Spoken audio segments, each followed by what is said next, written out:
어떤 사람은 하나님의 말씀을 아주 잘 받아들이고 잘 믿는 사람이 있습니다. 성경은 이런 사람을 가르쳐서 마치 옥토와 같은 마음을 가진 사람이다, 그렇게 말합니다. 자세히 설명해 준 적도 없어요. 따로 가르쳐 준 적도 없어요. 그런데 그동안에 들었던 말씀으로만도 충분하게 잘 믿는 그런 사람이 있습니다. 이런 사람은 한 주가 다르고 한 해가 다릅니다. 점점 그 믿음이 깊어집니다. 영적인 이 감수성이 아주 굉장히 좋은 사람이죠. 난 여러분들이 그런 사람이 되기를 바랍니다. 그것도 큰 축복이고 은혜입니다. 그런데 어떤 사람은 쉽게 동의는 합니다. 그러나 그것은 그냥 껍데기로 하는 겁니다. 깊이 받아들이질 않습니다. 그리고 그냥 맹목적으로 교회를 다니고 맹목적으로 예수 믿고 또 자기 생각에 빠져서 성경이 아니라 그냥 자기 주관적인 생각에 의해서 신앙생활을 하는 그런 경우가 있습니다. 참 안타까운 것은 못 믿을 것은 뭐 찰떡같이 그렇게 믿으면서도 꼭 믿어야 될 것은 그걸 믿지 않아요. 아마 우리에게도 어쩌면 이런 고민과 갈등이 있을지 모르겠습니다. 성경에 보면 야고보서 1장 6절 8절에 믿음은, 의심은 바람에 출렁이는 물결과 같아서 정함이 없다. 그는 하나님으로부터 아무것도 받을 수가 없다. 흔들리는 믿음, 확신이 없는 믿음, 그것은 하나님으로부터 아무것도 받을 수가 없다는 것입니다. 어느 날 목사님이 어느 성도에게 개인적으로 1대1로 물었습니다. 성도님은 예수님의 부활을 정말 믿으십니까? 그러니까 그가 이렇게 대답합니다.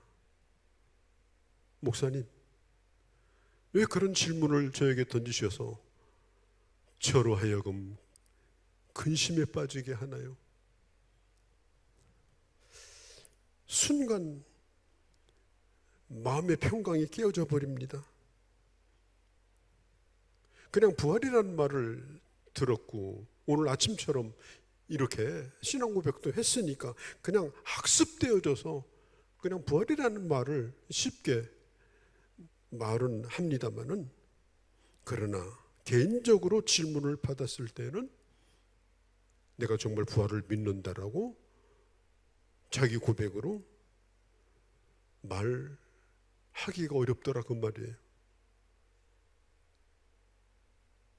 부활은 우리가 경험한 사실이 아니에요. 또 어디서 본 적도 없어요. 뭐 잠깐 의식을 잃었다 깨어났더라 이런 건 있어도 죽은 지 3일 만에 뭐 살아났더라 그런 건 들어본 적도 없습니다. 그래서 사실은 이 부활이라고 하는 것은 우리는 예수님의 부활을 본 사람들이 아니지 않습니까? 이 부활은 누구에게 설득당한다든지 경험적으로 그런 것을 본 적이 있기 때문에 믿을 수 있는 것이 사실은 아닙니다. 믿게 하시는 하나님의 특별한 은혜가 필요합니다, 우리에게. 만일 우리가 신앙생활을 할 때 우리 경험에 의존해서 한다면 믿지 못할 것이 한두 가지가 아닙니다. 부활뿐이겠습니까? 우리가 지옥을 경험한 적이 있습니까? 천국을 경험한 적이 있습니까? 나는 경험하고서야 믿겠다고 그러면 지옥을 갔다 와야 됩니까? 천국을 갔다 와야 됩니까? 이런 어려움이 오늘 우리에게 있는 거예요. 그런데 오늘 제가 그런 현장 하나를 제가 소개를 해드리려고 합니다. 예수님께서 부활하시고 나서 제일 처음 만난 사람이 누구냐 하면 막달라 마리아였어요. 제자 베드로도 아니고 어떤 남자도 아니었고 7 귀신 들렸다가 정신이 돌아온 여자였던 막달라 마리아였습니다. 예수님을 만났고 그리고 천사로부터 예수님의 부활에 대해서 분명한 메시지를 들었습니다. 그 막달라 마리아가 이제 제자들이 있는 곳에 와서 그 얘기를 합니다. 부활하신 예수님을 만났다고. 그러니까 아무도 그것을 믿으려고 하지 않았어요. 혹은 어떤 사람은 저 여자가 그렇게 예수님 따라다니더니 예수님이 죽으시고 나서 그냥 무덤가에 갔다가 헛개비 보고 7 귀신이 다시 들어왔나? 아마 이런 생각을 하는 제자들도 분명히 있었을 것입니다. 왜냐하면 제자들 가운데 누구도 막달라 마리아의 말을 믿지 않았기 때문에 그렇습니다. 자기가 경험한 것을 분명히 말해주는데도 믿지 않았습니다. 본 사람이 말을 해도 믿지 않았습니다. 여러분, 사람이 경험하는 것이 뭐 미각, 촉각, 후각, 청각 뭐 이런 오감이 있지 않습니까? 그러나 대부분 우리가 경험할 수 없는 것이 바로 우리가 사는 세계입니다. 여러분, 공기를 만질 수 있습니까? 아무것도 섞이지 않은 깨끗한 공기를, 냄새를 맡을 수 있습니까?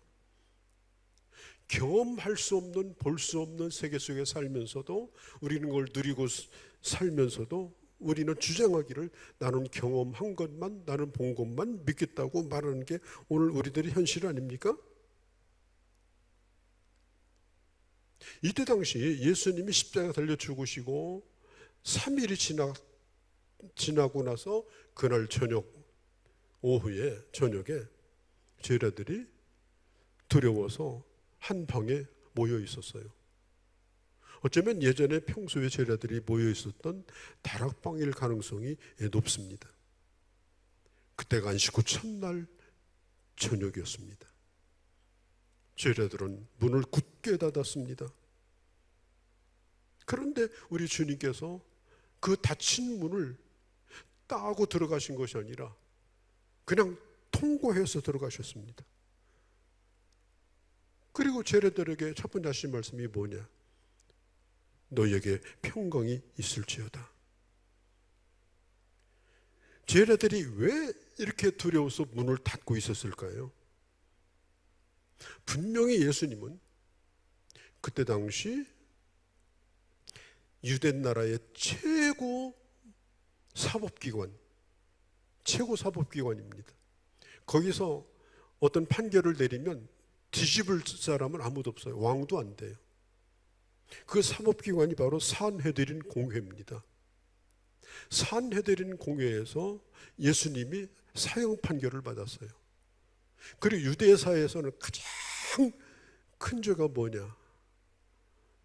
내란죄도 아니고 신성모독죄입니다. 한번 신성모독죄에 걸리면요, 죽음 외에는 빠져나갈 길이 없습니다. 그래서 공회에서 예수님을 신성모독죄로 사형 판결을 내리고 빌라도에게 넘겨줘서 예수님이 십자가 달려 죽으신 겁니다. 그러면 신성모독죄로 죽은 그 예수를 따라갔던 제자들은 어떻게 할 거냐?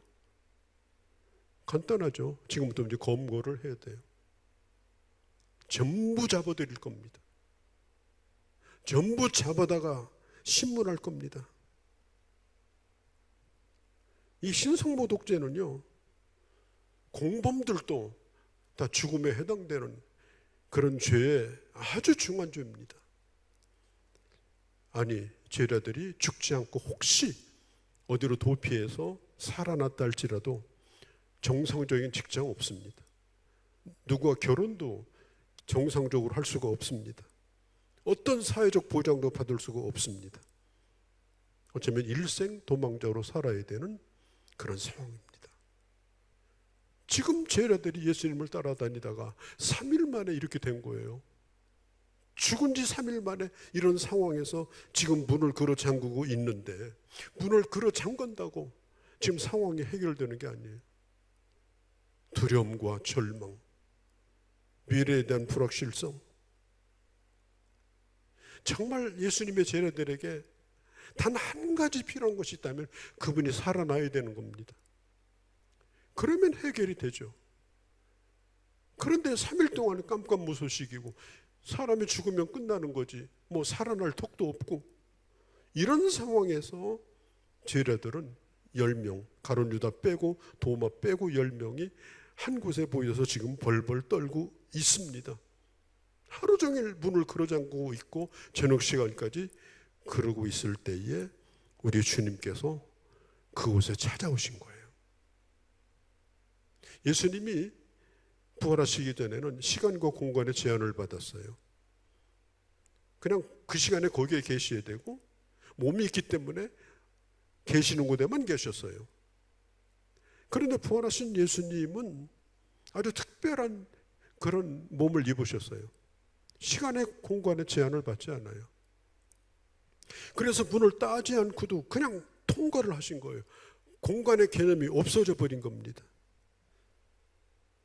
저는 분명히 믿습니다. 그 주님은 오늘 이 가운데 우리에게도 함께 계시고 하나님 보좌에도 계신 살아계신 하나님의 아들 예수 그리스도입니다. 그 예수께서 제자들에게 찾아오셔서 첫 번째 하신 말씀이 뭐냐? 너희에게 평안이 있을지어다. 유대인들은 처음에 아침에든지 저녁에든지 사람을 만나면 이 인사는 의례껏 하는 인사예요. 제자들은 예수님에게 아침에 만나면 하이 뭐 이렇게 하는 게 아니에요. 샬롬. 예수님으로부터 늘 들었던 아침 인사하고 저녁 인사였는데 그날 저녁에 찾아오셔서 이 인사를 하시는 거예요. 아마도 보통 때 같았다면 예수님의 제자들도 예수께서 그 인사를 하실 때에 샬롬 하고 인사를 했겠죠. 그러나 그 앞에 있는 예수 그리스도가 정말 예수라고 하는 걸 그 시간에 누구도 믿지 않았어요. 유령을 본다고 생각했어요. 헛개비를 본다고 생각했어요. 그래서 예수님께서 오늘 요한복음 20장 20절에 보면은 이렇게 하셨습니다. 이 말씀을 하시고 샬롬 너에게 평강이 있을지어다 이 말씀하시고 나서 제자들이 눈이 띵그려가지고 이게 꿈인가 생신가 이렇게 하고 있을 때에 손과 창에 찔리고 못에 찔린 손과 옆구리를 보여주시니 제자들이 주를 보고 기뻐하더라. 부활하신 예수님을 보고 그 예수님이 보여주신 그 몸을 확인하고 나서 이분이 바로 우리 선생님 예수라고 하는 걸 알게 되고 그 제자들은 20절에 보면 그들은 크게 기뻐했습니다. 여러분, 부활하신 예수님을 만난 사람은 지금 제자들처럼 세상이 달라진 건 없습니다. 상황이 더 좋아진 것도 없습니다. 그러나 어떤 상황 가운데서도 누릴 수 있는 평강을 하나님이 허락하여 주십니다. 예수님의 부활을 확인하는 순간에 그들에게 기쁨이 넘쳤습니다. 이제 다 끝난 줄 알았습니다. 이제 짐 싸가지고 집으로 가려고 했습니다. 이제 좌석에서 일어나려고 하는데 그 마지막 순간에 역전골이 터진 거예요. 그게 바로 예수님의 부활입니다. 우리가 예수를 믿는다고 해서 이 세상이 변하는 게 아니에요.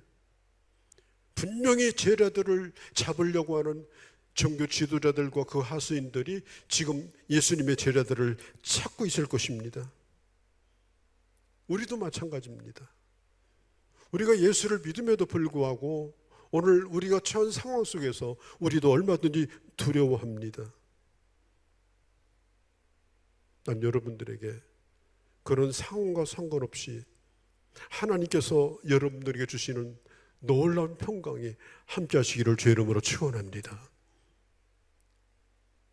24절을 보면 그런데 여기에 안타까운 한 가지 사실이 또 하나 있습니다. 그것이 뭐냐면 그 감격스러운 자리에 예수님의 제자인 도마가 빠졌습니다. 가룟 유다 빼고 결석생이 딱 하나였어요. 도마가 그 자리에 없었습니다. 늘 보이던 다락방이었습니다. 묻지 않아도 그냥 찾아오면 거기 있습니다. 그런데 도마는 예수님이 살아날 거라는 사실을 꿈에도 생각하지 않았습니다. 그것은 다른 제자들과 똑같습니다. 문제는 뭐냐? 이 도마는 충격을 받고 제자들과 함께 모여 있는 것도 위험하다고 생각했습니다. 그리고 그 자리를 벗어났습니다. 이제 모든 것이 끝났다고 생각합니다. 어떻게 하면 내가 살아갈 수 있을까? 내가 어디로 가야 될까? 아마 방구석에서 그런 깊은 고민을 그는 하고 있었을 것입니다. 유명한 성경학자인 매튜엘리 목사님은 이런 말을 했습니다. 예수를 믿는 사람은 정규적인 예배 자리에 마음대로 빠지면 언젠가 누려야 될 매우 중요한 은혜를 놓쳐버릴 수도 있다. 그래서 24절 말씀이 안타까운 거예요. 함께 있지 아니한 자라. 꼭 그런 자리에 빠지는 사람이 있어요. 그 은혜 자리에서 빠지는 사람이 있어요. 그런 사람은 항상 그 자리에 빠질 이유가 있어요. 또 뭐 이번 주는 이래서 저렇고 다음 주는 저래서 그렇고. 그런데 중요한 건 뭐냐? 그가 은혜 자리에서 제외됐다는 사실입니다. 그래서 우리가 정규적인 예배 모임에, 정규적인 예배 자리에 이 빠지는 것이, 이것이 얼마나 심각한 우리 영혼의 손실을, 우리 인생의 결정적인 그런 문제를 가져올 수 있는가 하는 걸 여기서 보여주고 있는 것입니다. 이미 다른 사람은 다 알고 있습니다. 이미 다른 사람 다 경험했습니다. 그런데 그 자리에 그가 없었습니다. 나중에 제자들에게 들었습니다. 예수를 만났다고. 부활하신 예수님을 만났다고. 그러니까 도마가 이렇게 말합니다. 만났다고? 나는 그 손에 못자국, 옆구리에 창자국을 내 손으로 내가 찔러서 넣어보고 만져보고 확인해보기 전까지는 나는 당신들의 그 말을 믿지 않겠다. 그리고 그 말을 받아들이지 않았습니다. 그리고 나서 8일이 지났습니다. 8일이 지난 후에 그때 도마가 제자들과 함께 합류를 하고 있었습니다. 그러나 아직은 문을 열지 못하고 그 시간도 그들은 두려워서 꼼짝도 하지 못했습니다. 성경은 말합니다. 26절에 주님께서 두 번째 나타나셔서 첫 번째와 똑같은 말씀으로 말합니다. 너에게 평안이 있을지어다. 그때 주님은 도마가 말하지 않아도 도마가 뭔 얘기했는지 다 아시거든요. 그러니까 보니까 도마가 거기 있는 거예요. 주님이 말합니다. 도마야, 한번 만져봐라. 한번 확인해봐라. 그리고 믿는 자가 되라. 여러분요, 의심받는다는 건 정말 괴로운 일이에요. 의심받는다고 하는 것은 굉장히 불쾌한 일입니다.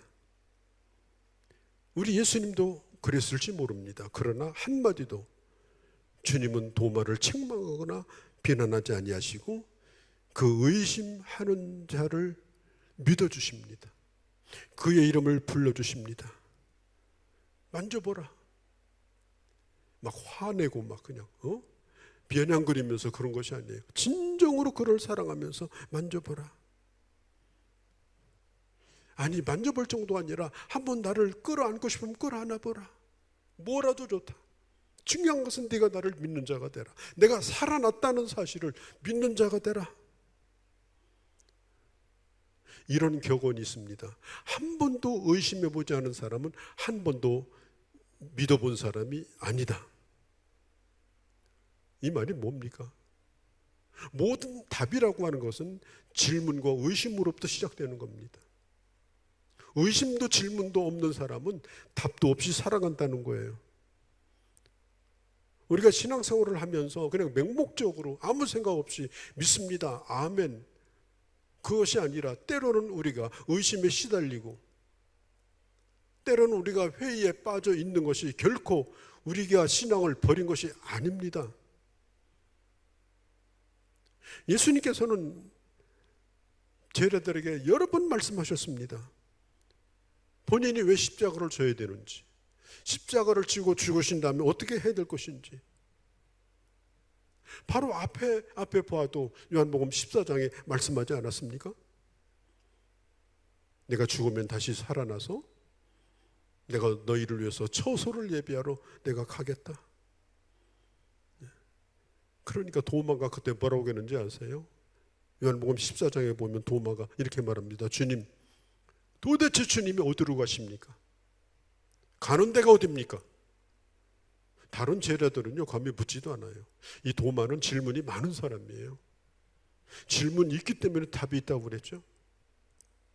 도마가 그렇게 질문을 하니까 예수님께서 이렇게 말합니다. 내가 곧 길이요 진리요 생명이니 나로 말미암고서는 아버지께 올 자가 없느니라. 만일 도마의 그 질문이 없었다면 이 위대한 복음인 요한복음 14장 6절 말씀도 없었을 것입니다. 어떻게 나이 먹은 사람이 어머니 뱃속에 있다가 다시 태어나겠느냐? 이 질문이 없었다면 요한복음 3장 16절에 하나님이 세상을 이처럼 사랑하사 독생자를 주셨으니 누구든지 저를 믿는 자마다 영생을 얻는다라고 하는 이 복음도 없었을 것입니다. 복음이라고 하는 것은 질문에 대한 해답입니다. 우리가 하나님 앞에 질문을 던지는 것은 그분을 근본적으로 의심하든지 믿지 못해서가 아닙니다. 오늘 내가 처한 상황 속에서 내가 믿는 예수님은 어떤 분일까? 그 주님과 나는 어떤 상관이 있는가? 우리는 이런 고민 속에서 우리는 질문을 하게 되는 것입니다. 도마도 마찬가지입니다.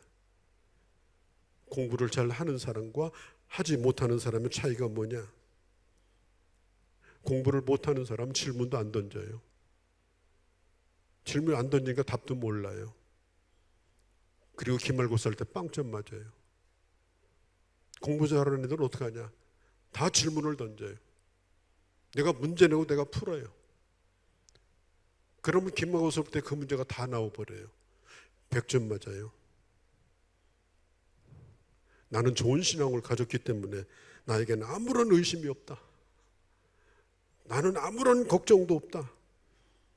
이렇게 쉽게 얘기하는 사람은 그는 진짜 현실에 부딪혀 본 적이 없는 사람이에요. 이제까지 평탄하게 살았든지 멍청하게 살았든지 진짜 절박한 현실에 부딪히게 되면 질문을 던지게 됩니다. 하나님 어떻게 된 일입니까? 하나님 어디 계신 겁니까? 그래서 저는 이런 질문들과 이런 의심과 같은 이런 이야기들이 우리의 신앙에 절망을 가져다 주는 것이 아니라고 저는 생각합니다. 오늘 믿습니까? 그러면 믿습니다. 아멘, 할렐루야, 막 주여 삼창 저는 다 좋아합니다. 어떤 분 우리 교회에 오셔가지고 왜 담임 목사님은 그런 거 안 하시느냐? 좀 추임새가 있어야 그냥 판소리를 하더라도 추임새가 있어야 얼쑤 좋다 이러는 거지. 믿습니까도 안 하시고 믿으십니까도 안 하고 그러니까 우리가 아멘도 못 하고 너무너무 우리 교회는 조용한 교회가 아닙니까? 이렇게 말하는 사람도 있어요. 제가 그렇게 하지 않는 이유는 뭐냐면 집중하라는 거예요. 집중. 생각을 끊지 말고 하나님의 말씀 붙들고 집중하라는 얘기예요.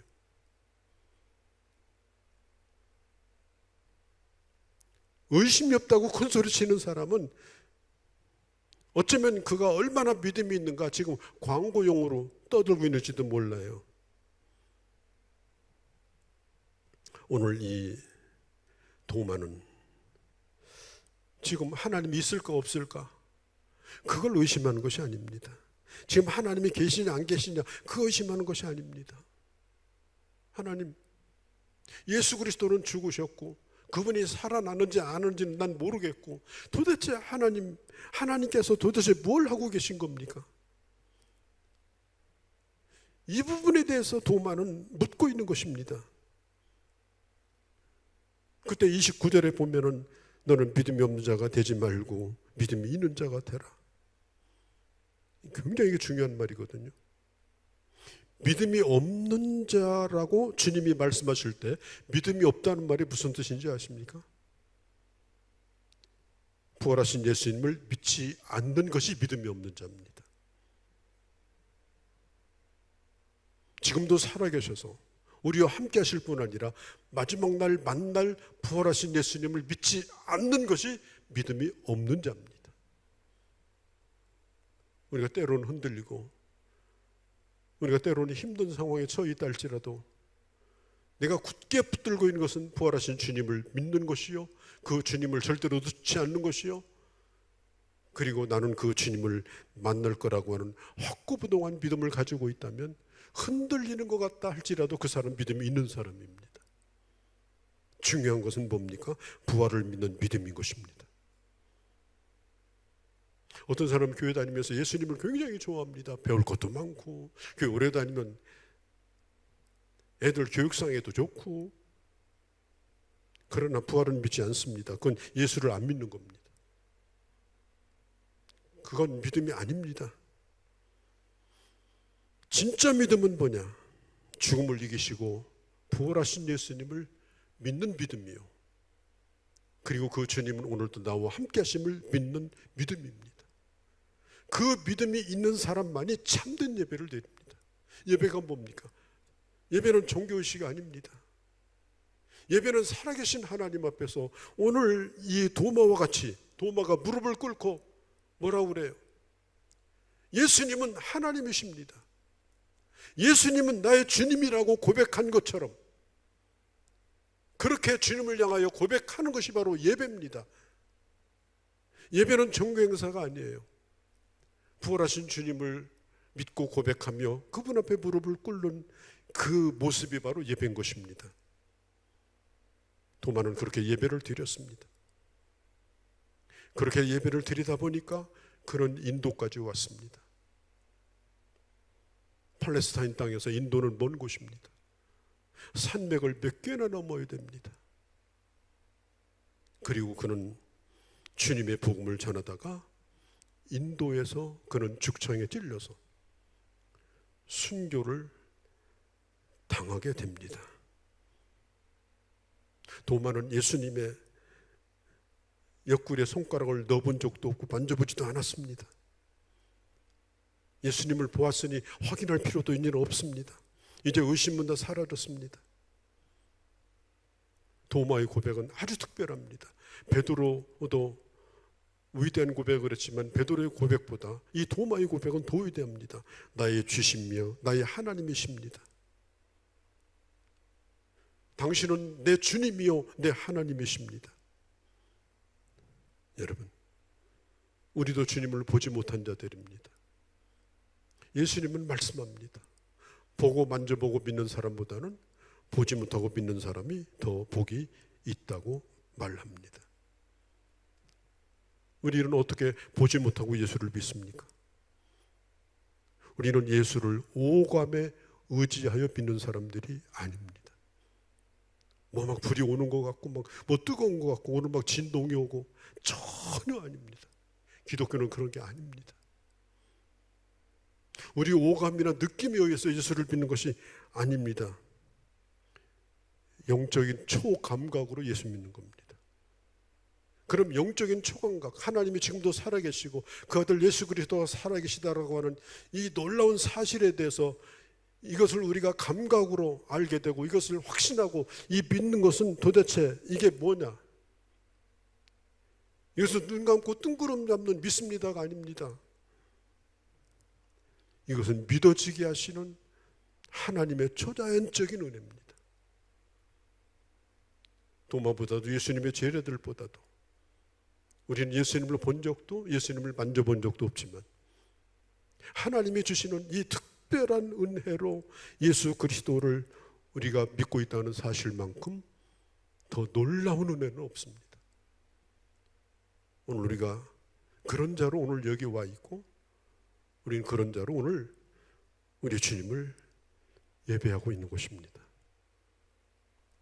이 사람이 본다, 경험한다, 이건 굉장히 불안한 겁니다. 본다는 것은 대단히 주관적인 것입니다. 왜?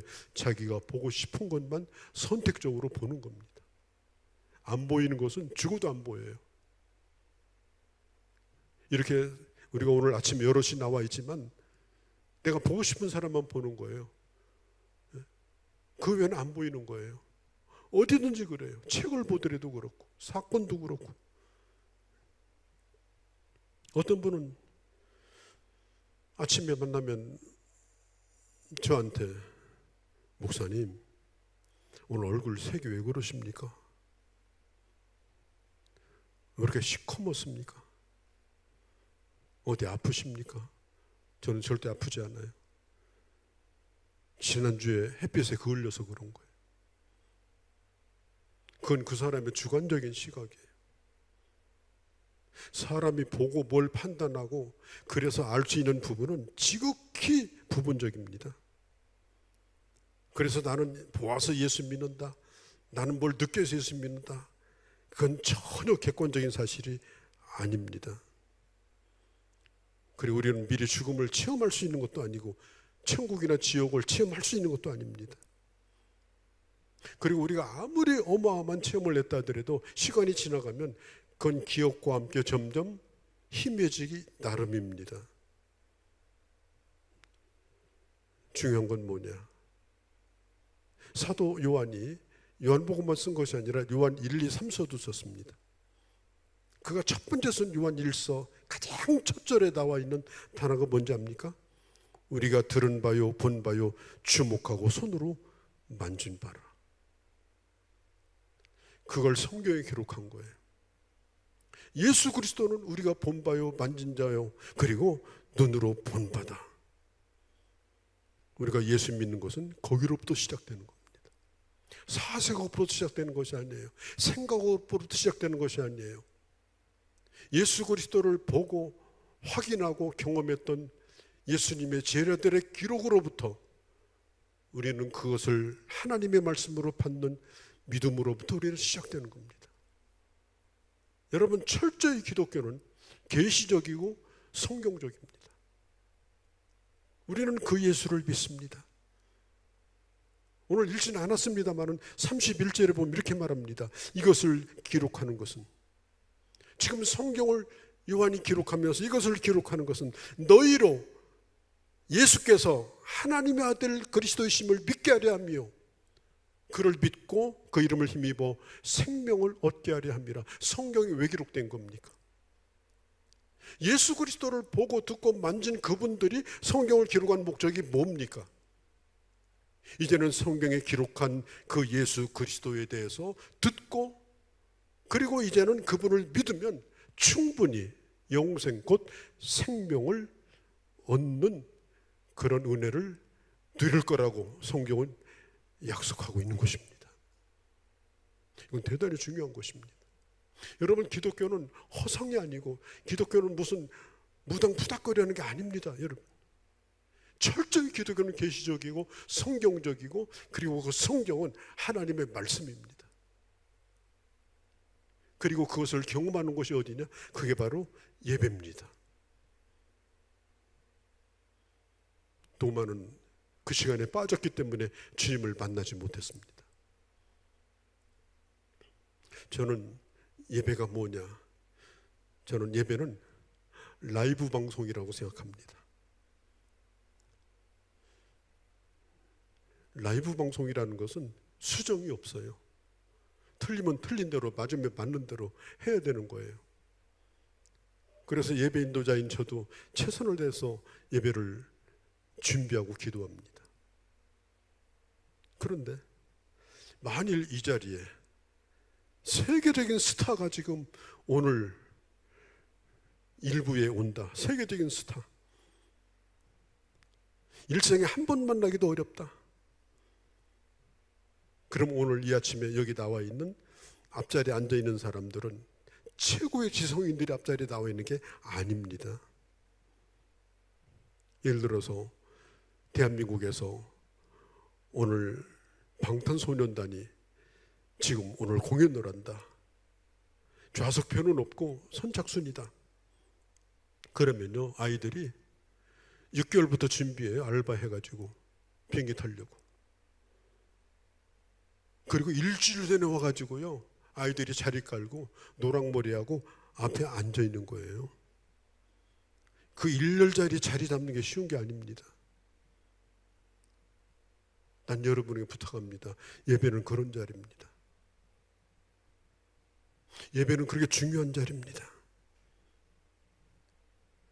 하나님 아들이신 예수 그리스도의 부활을 믿는 자들이 예수 그리스도의 그 부활을 생각하면서 믿으면서 모여있는 곳이 예배입니다.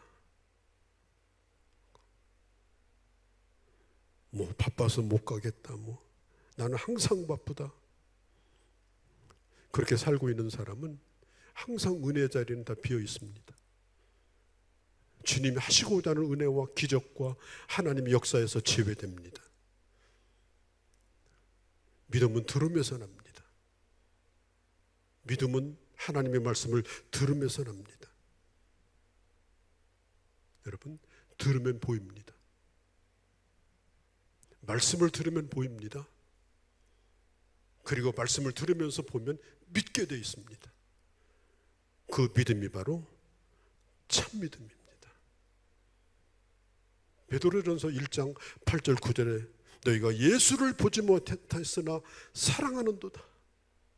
이제도 보지 못하였으나 믿고 말할 수 없는 영광스러운 즐거움으로 기뻐하니 그 믿음의 결국은 영혼의 구원이라. 지금 핍박을 받고 있는 초대 그리스도인들에게 예수님의 수제자인 베드로가 편지를 씁니다. 나는 예수를 보았으나 너희는 예수를 보지 못하고 믿는구나. 그러면 예수를 보지 못하고 믿으면 부족한 겁니까? 베드로는 말합니다. 그러함에도 불구하고 이 극도의 핍박 속에서도 영광스러운 주님을 바라보며 기뻐하니 그 믿음이 바로 너희 영혼을 구원한다. 하나님의 말씀을 듣고 믿는 그 믿음은 충분히 우리를 구원할 뿐 아니라 하나님이 우리에게 주시는 놀라운 기쁨과 놀라운 평강을 누릴 수 있는 것입니다. 너는 나를 본고로 믿느냐? 보지 못하고 믿는 자는 복되도다. 이런 하나님의 놀라운 은혜가 우리 모두 가운데 함께 하시기를 주의 이름으로 축원합니다. 거룩하신 우리 아버지, 오늘 이렇게 영광스러운 자리에, 이 예배 자리에 무더위를 무릅쓰고 하나님의 은혜 자리에 이렇게 우리가 와 있다는 사실이 바로 주님의 부활을 목격했던 도마의 감격이며, 그리고 부활을 본 자가 걸어가야 될 우리의 길이 또 남아있음을 이 시간 다시 한번 생각합니다. 하나님, 예수 그리스도를 믿는 참 믿음으로 우리가 평강을 누리게 하시고, 내게 주신 사명과 내가 가야 될 길이 무엇인지를 확인하면서 우리 남은 인생을 살아가는 참된 믿음의 사람들이 다 되게 하여 주시옵소서. 우리 주 예수님의 이름으로 기도하옵나이다. 아멘.